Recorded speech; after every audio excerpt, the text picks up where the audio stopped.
So I want to thank everybody for having me on here. And I know some of this will repeat a little bit from what Dr. Ferkel just said.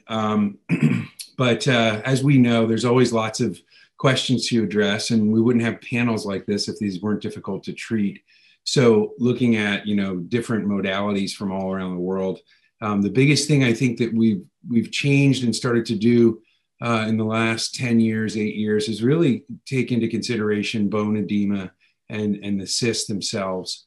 And of course, cost is always an issue. And I want to thank Dr. Ferkel for this idea. Many years ago, he kind of started to use a Venn diagram, and we've modified that for our practice here at UC Davis. But really, a lot of the lesions that we see are in this size range, and there are kind of these new modalities that time will tell which ones work best, but we're looking for the most cost-effective way to approach this. And I'm sure this has already been gone over, but I always have an MRI. And I find that CT, when you go to do your actual surgery, you make the decision, this is someone who's a surgical candidate, that both CT and MRI together can be helpful. Been some nice studies looking at 3D CT if you have that available at your institution. And as has already been reviewed, we know that the osteochondral lesion size does matter. Many good studies have shown this. And then in terms of microfracture, and I agree with what my colleagues say, but the only thing I could say is that we still know that it gives fibrocartilage, which is better than nothing. But more recent studies showed improved function at 6.4 years, but decreased function over time. And a recent study looking at look back at 3.6 years, there were about 36% of patients had incomplete healing. So what are some of these other things that we've used over the years to try and create a cell-based regeneration? Juvenile allograft has been around for about 12 to 15 years. It is very expensive, and you essentially just place it into the defect. Our initial study looked at 23 patients at a short-term follow-up, showing pretty good results. And more recently, we've put together 4-year outcomes on 24 patients, showing significant improvements in all the FAM, SPORT, ADL, and SF12. So it's a reasonable option. This is the conclusion for medium to large lesions if you can get it approved by insurance. The MACI implant is something else that's been used, and it is available in the United States for knee. It's not quite as readily available for talus. In this situation, you simply have the cartilage cells are seated onto a type 1-3 collagen membrane, and it's placed back into the patient. It is a 2-step procedure, but there have been 2, 7, and 12-year outcomes reported from a number of different folks, not just us, but from Australia and from Europe.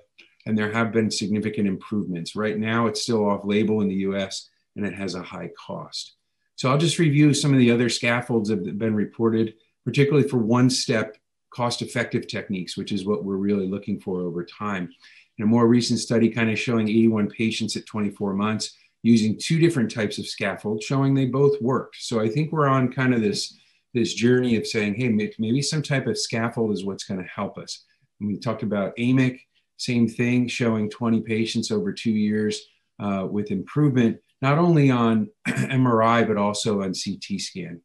And then Dr. Richter has also reported on 5-year follow-up in a larger cohort, showing that the improvement in MRI cartilage over time from 2 to 5 years.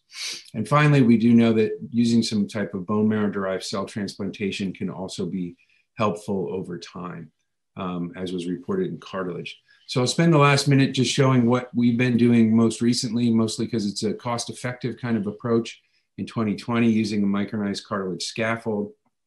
This is commercially available. It provides architecture for bone marrow stimulation techniques and has a lower cost than some of these others.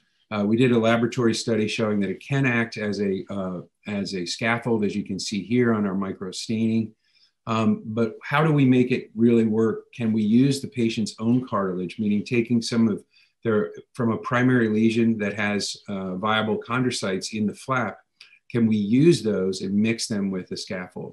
And so this is what we've been doing recently, and taking the cartilage cells. They get collected in a little reservoir, as you can see here. And then you mix them with the scaffold, and then simply reinsert them back into the osteochondral defect. Right now we're collecting data on this, but this auto cartilage procedure is less than $2,000. It's a one-step procedure. There's been some earlier versions of this reported in the literature. We describe follow-up on 8 patients, but obviously this is something that needs to be borne out in the literature. So I'll leave with just a case example of a professional volleyball player.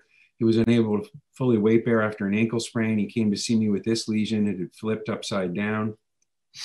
We then cleaned it out, utilized his own cartilage mixed with the scaffold. As you can see here, it going in, you can see some of the pieces of his own auto cartilage. And we do a rehab protocol that's fairly progressive. And then this was him at 5 months back playing volleyball. Certainly not completely healed yet, but no large amount of bone edema. And you can see the neocartilage in its healing phase. So in summary, scaffolding does enhance the microfracture. There are lots of options available. Hopefully what we can come up with is a cost-effective single-stage thing moving forward in the future. Thanks for your attention. I apologize for being late.